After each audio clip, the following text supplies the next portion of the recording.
Good morning बच्चों। मैं आपको संस्कृत रुचिरा से पाठ 2 अति लोभो न कर्तव्य इसका हिंदी अर्थ बताने जा रही हूँ। एकस्मिन् देशे कश्चित् राजा आसीत् तस्य नाम मायादासे अतिलुप्त से दरिद्र इव जीवनं नयति स्म। एकदा कोऽपि मुनि मायादासस्य प्रासादाम् अगच्छत्। नरपतितो मुनि सत्कारणे तस्यात् नृपतिनां सत्कृत संतुष्ट मुनि अवदत् नृपे स्व तस्य मतु ते अभीष्टं वरम वर्य इति। मुनिनेव्यमुक्तं स भूपति लोभेन प्रेरित वरम अयाचत। मया स्वरस्पर्शनां पदार्थानां सौवर्णा भवन्तु इति। तथास्तु इति युक्ता मुनि अंतर्हितम्। एक देश में कोई राजा था जिसका नाम था मायादास।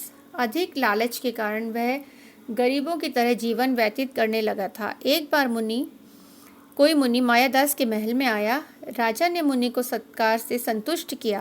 राजा के सत्कार के संतुष्ट होकर मुनि बोला, हे राजा, तुम्हारा कल्याण हो, तुम मनचाहा वर मांगो। मुनि के द्वारा ऐसा कहने पर राजा के मन में लालच आ गया और उसने वर मांगा कि मेरे द्वारा छुए हुए पदार्थ स्वर्ण के हो जाएं, यानी कि जिस चीज़ को भी मैं छूऊं वो सोने की हो जाए।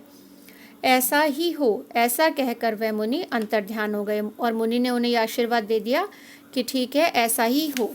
मुने वरम लब्ध्या गृहं प्रविष्टा मायादास तव स्थितानां वस्तूनि अस्पृश्यतम तेन स्पृष्टानि वस्तूनि सद्यम एवं सौवर्णानि जातानि तद्दृष्ट्यामसे निरामतुष्यते तस्य महती पिपासा जाते स जलं पातुम् उद्यते अभवत्। तेन स्पृष्टं जलमपि सुवर्णपिङ्गलं भवते साधुक्तं नमर्षा भवति। मुनि से वर प्राप्त कर घर में जाकर मायादास ने वहाँ रखी हुई वस्तुओं को छुआ। उसके द्वारा छुई हुई वस्तुएं तुरंत ही स्वर्ण की हो जाती थीं। उनको देखकर बिल्कुल संतुष्ट हो गया। उसके बाद उसको बहुत जोर जोर से प्यास लगी। वह जल पीने के लिए छुआ। उसके द्वारा छुआ हुआ जल भी स्वर्ण का हो गया। साधु का कहा हुआ झूठा नहीं होता।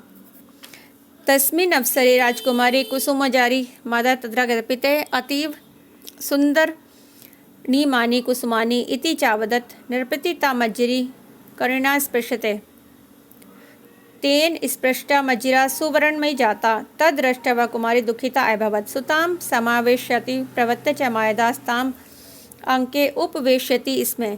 हन्ते कुमारी सुवर्ण प्रतिमा सज्जतां मायादास शोकेन च वैलपत्ते।